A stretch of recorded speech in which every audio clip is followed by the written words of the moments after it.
Agora, como você já sabe, tem acompanhado aqui, porque eu tenho falado bastante, até o motivo do nosso cenário estar azul, a gente está no mês de novembro e esse é o mês... Ei, Lulu, tudo azul! É isso mesmo, tá tudo azul. Sol de norte a sul, mas o que a gente quer é que esteja azul com a sua saúde também. Então, Novembro Azul é a campanha que visa alertar sobre prevenção ao câncer de próstata, que é o segundo mais comum entre os homens no Brasil. Infelizmente, os números são assustadores. O câncer de próstata mata 1 a cada 40 segundos. Triste, né? Segundo o Instituto Nacional do Câncer, que é o INCA, foram 61 mil novos casos só esse ano. Antes era uma doença dos idosos, hoje esse tumor maligno atinge homens cada vez mais jovens.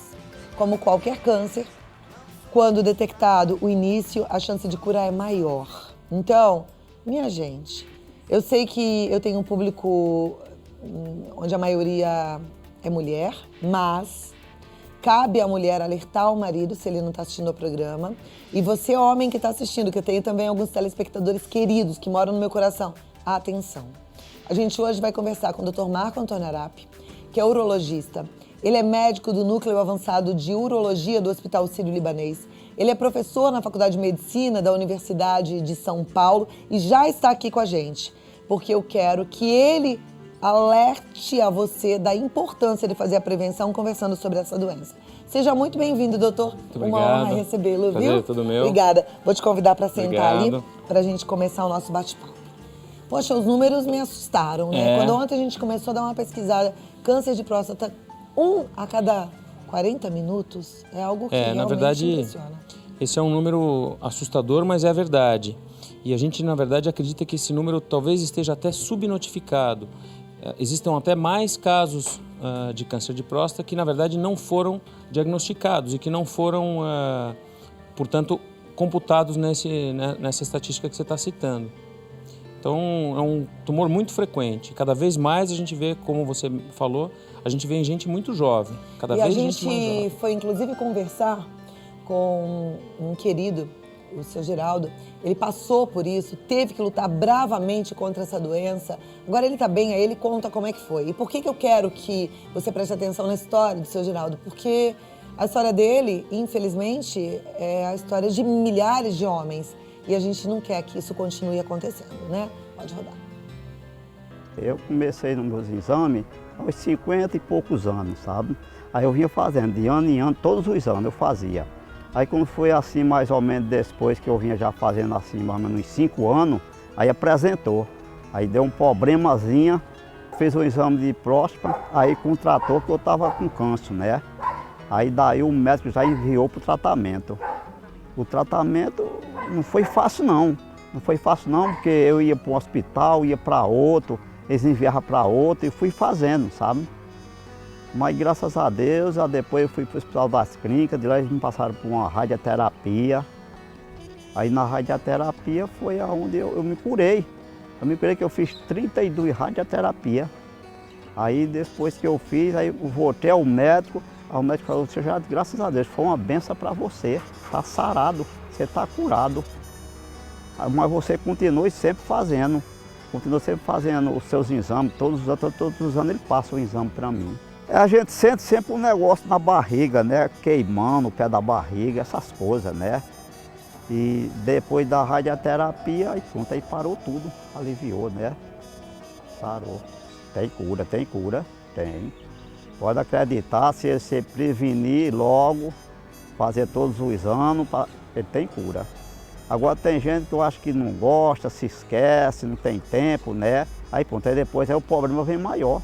Que nem tem acontecido muitos por aí, né? Muitos vão para cirurgia, vão para uma coisa e outra, aí complica. Mas começando cedo tem tratamento. E ele foi guerreiro. E eu fico feliz que o seu Geraldo hoje está tão bem. Mas na verdade você vê que é uma luta, né? E é uma luta terrível, não é fácil. Mas vamos falar de prevenção. Porque até como eu falei na abertura, se o homem faz a prevenção, se ele descobre precocemente, a chance de tratamento e cura com sucesso é maior. Isso é uma realidade para quase todos os tumores, Cláudia. Essa campanha serve para a gente lembrar os pacientes de fazer avaliação prostática, que deve ser anual em todos os homens acima de 45 anos que tem algum histórico familiar, ou seja, que tem algum parente de primeiro grau com tumor. Mas isso serve para o ano inteiro, quer dizer, não é só em novembro que você vai fazer o check-up. Se você não pode fazer em novembro, faz em dezembro.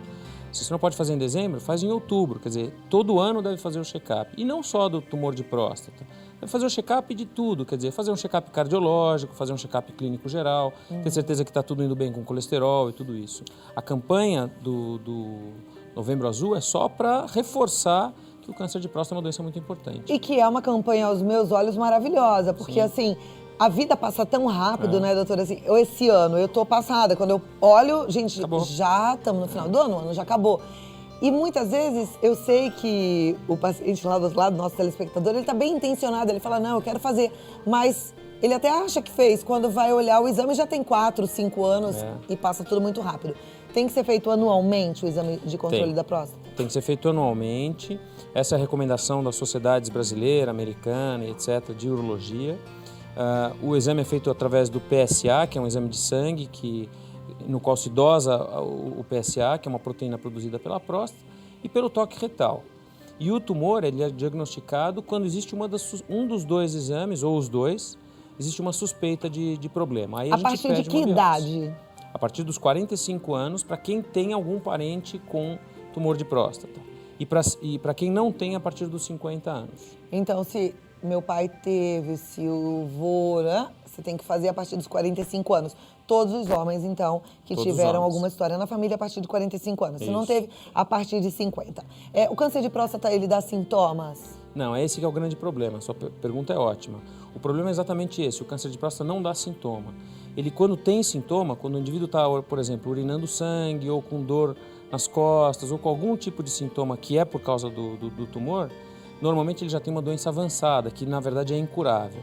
Por isso que o check-up é tão importante, por isso que o exame de próstata é tão importante. Porque aí você faz o check-up, detecta ele numa fase em que o paciente não tem sintoma nenhum, eventualmente trata e cura.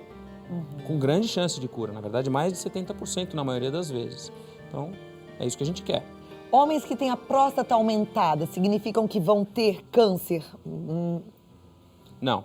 A próstata pode dar dois problemas principais em relação ao tumor. Um é um tumor benigno, chamado hiperplasia benigna de próstata, e o outro é o câncer de próstata, que é o que todo mundo tem medo. A partir dos 40 anos, quase todo homem tem um pouquinho de hiperplasia benigna. E ele vai, eventualmente, desenvolver um aumento da próstata, ela vai crescendo com o tempo, tanto que em indivíduos com mais de 70 anos é relativamente comum ver próstatas bem grandes. Não necessariamente ele vai ter um problema por causa disso. O que pode acontecer é que ele vai urinar um pouco pior do que ele urinava anteriormente. Mas isso não tem nada a ver com o Urinar câncer. pior significa o quê? Vai fazer um xixi mais fraquinho? Isso. É isso? Vai mais vezes ao banheiro? Vai mais vezes ao banheiro. É comum no consultório, Cláudia, a gente perguntar, o senhor está urinando bem? Ele fala, doutor, ótimo. Levanto 6 vezes à noite para urinar. 6 vezes? Isso não é urinando bem, isso é urinando mal. Mal. Porque, na verdade, o que você não deve é ter que levantar de noite. Então, indivíduos que têm a próstata muito grande podem ter um comprometimento do esvaziamento da bexiga e aí eles vão levantar várias vezes à noite para urinar. Isso é urinar mal, não é urinar bem. Mas isso tem como a gente reverter ou não? Como que seria? Tem várias maneiras. Você pode dar remédio, você pode dar remédio para diminuir a próstata, você pode eventualmente fazer uma cirurgia para tirar esse tumor benigno que cresceu e impede o paciente de urinar. E ele volta a urinar muito bem, talvez como urinava antes de ter esse crescimento. Fica assintomático. Fica muito feliz normalmente. Só que, na verdade, isso quem tem que indicar é o médico, né? Não dá pra gente fazer isso como uma receita de bolo, porque depende da idade, depende do sintoma, depende do que ele quer em relação, inclusive, a ter filhos e tudo isso. Né? Ok. O assunto é muito bom, o alerta já tá dado e é importante que você preste atenção e que se você não tá aí do lado do seu marido, que você fale pra ele da importância dele fazer o exame. No próximo bloco, a gente vai ter a oportunidade de ter as nossas dúvidas respondidas pelo especialista. Então, manda pergunta no nosso WhatsApp, 011 99440 6296. Eu volto já, doutor, e a gente continua conversando sobre a importância da prevenção e sobre o câncer de próstata. Não perca, viu? Como é bom aprender, né? Mesmo que você seja mulher e que, como eu, não tenha próstata. A gente precisa saber para orientar, para ajudar os nossos maridos, pais, filhos, não é? Então não perca a chance. Agora eu continuo com o Dr. Marco Antônio Arap, que é urologista, e hoje a gente está falando sobre o câncer de próstata.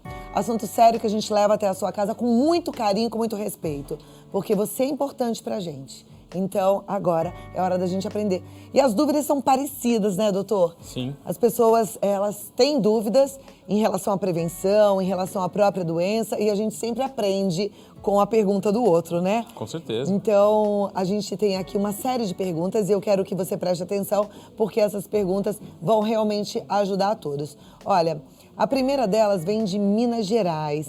E aí, a nossa telespectadora, que chama Alzira da Silva, ela quer saber o seguinte: o meu marido já tem 55 anos, mas ele não tem sintoma nenhum. Ele nunca fez o exame da próstata e disse que não vai fazer porque ele está bem. Está certo? Ou eu tenho que fazê-lo tomar essa atitude? Essa é a história mais comum que a gente vê em pacientes que vão no consultório pela primeira vez. Você, no começo do programa, Cláudia, falou que a tua grande plateia é de mulheres, né? E, na verdade, grande parte das consultas que a gente vê no consultório são as mulheres que marcam. São as mulheres que mandam seus respectivos maridos para fazer o check-up. Então, a dona Alzira deve falar para o marido dela que ele tem que fazer o check-up de próstata justamente pelo que a gente conversou antes. O tumor não dá sintoma. O tumor, na verdade, ele, quando dá sintoma, já é tarde demais. Então, o marido dela já tem 55 anos, ele está passando já um pouquinho do momento de fazer o primeiro check-up.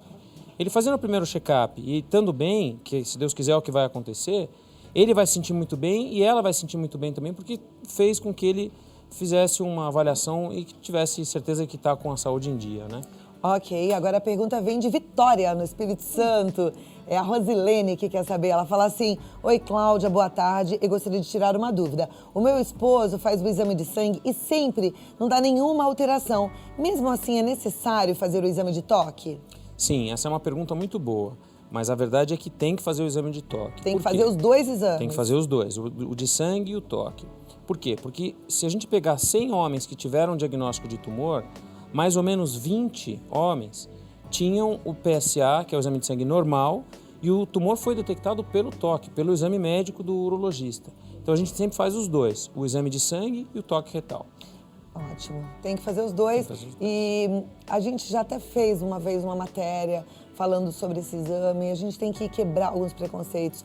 O maior problema mesmo, o que é feio, o que é vergonhoso, é a gente tratar mal ao presente precioso que Deus nos deu, que é a nossa saúde, a nossa vida. Isso é que não pode, isso é que é ruim. Então vamos ser mais mente aberta, né, para fazer o que é preciso. Agora aqui, olha, a pergunta vem da Nice, de Votuporanga. Ela gostaria de saber se a bebida pode agravar o câncer de próstata. Olha, Nice, essa é uma pergunta muito boa e a resposta é também dependendo de...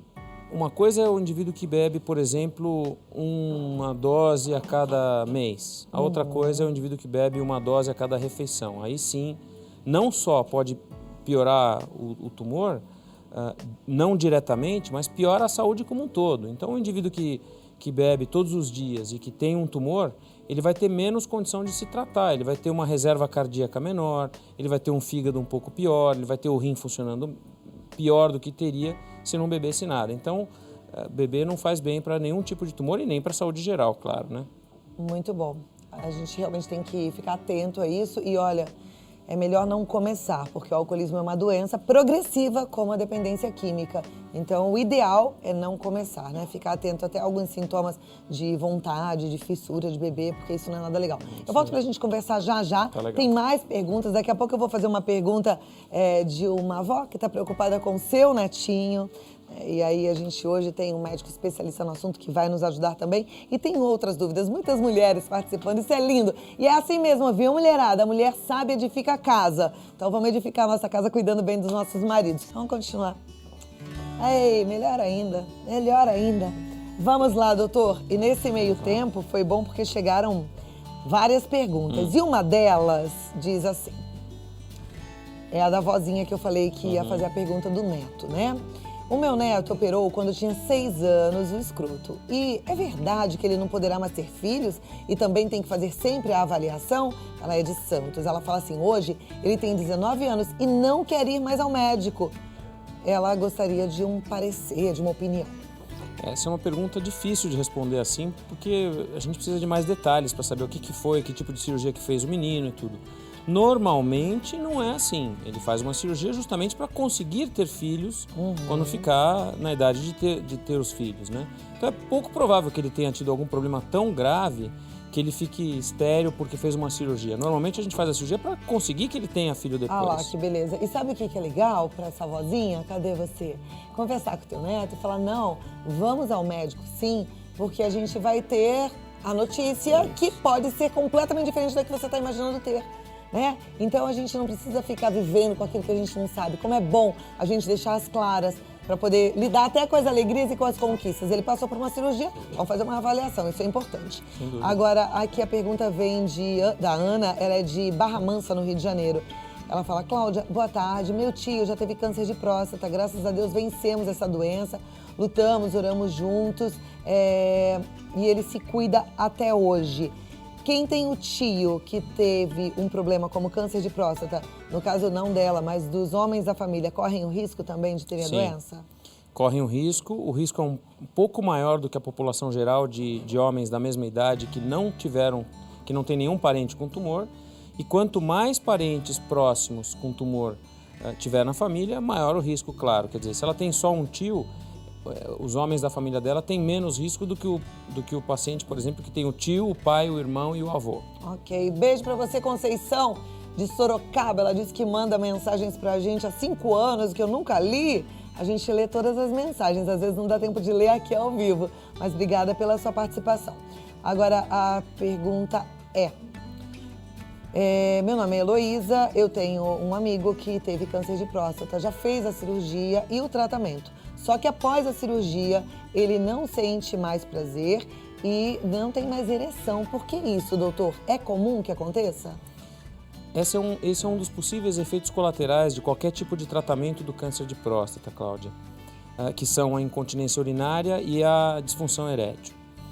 A chance maior do paciente que trata do câncer de próstata é não ter isso, mas a gente não consegue 100% de resultado nunca.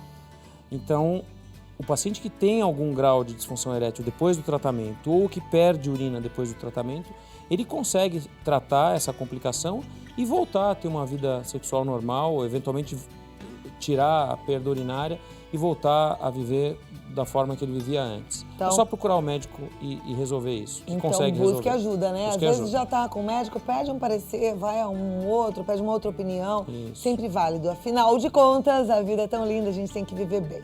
Agora a pergunta vem do Wilson da Rocha. Ele mora em Boituva, São Paulo, e ele diz assim, eu queria fazer uma pergunta. Vou de 3 a 4 vezes ao banheiro à noite para urinar. De dia quase não faço, muito pouco. Isso tem a ver com o aumento da próstata? Sinto muita dor no pé da barriga. O que pode ser isso? O nome dele é Wilson José da Rocha, de Boituva. Wilson, isso pode ser um problema da próstata, sim, mas na verdade, toda vez que a gente vai urinar muitas vezes durante um período do dia, isso pode ser um problema da próstata, mas pode ser algum outro tipo de problema. Por exemplo, um sono muito leve.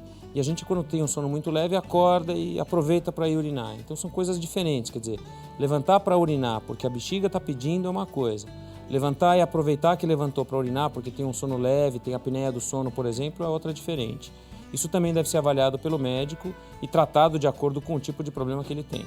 Um urologista trata do trato urinário de homens e mulheres, certo? Isso. Não só para os homens. Não só para os homens. As mulheres que têm infecção urinária, que têm problemas nesse sentido, elas devem procurar um urologista. Essa é uma pergunta muito comum. A gente trata só de homem? Não, a gente trata de mulher também. Mulheres, por exemplo, que têm tumores no rim ou tumores na bexiga, como vocês falaram, para tentar evitar o tabagismo, o cigarro, é um fator de risco para tumor de bexiga. Então, o tumor de bexiga é tratado por urologista. Cálculos renais, que é uma coisa muito comum também. Mulheres que têm pedra no rim, é o urologista que trata também. Então, a gente acaba tratando homens, mulheres, crianças, idosos.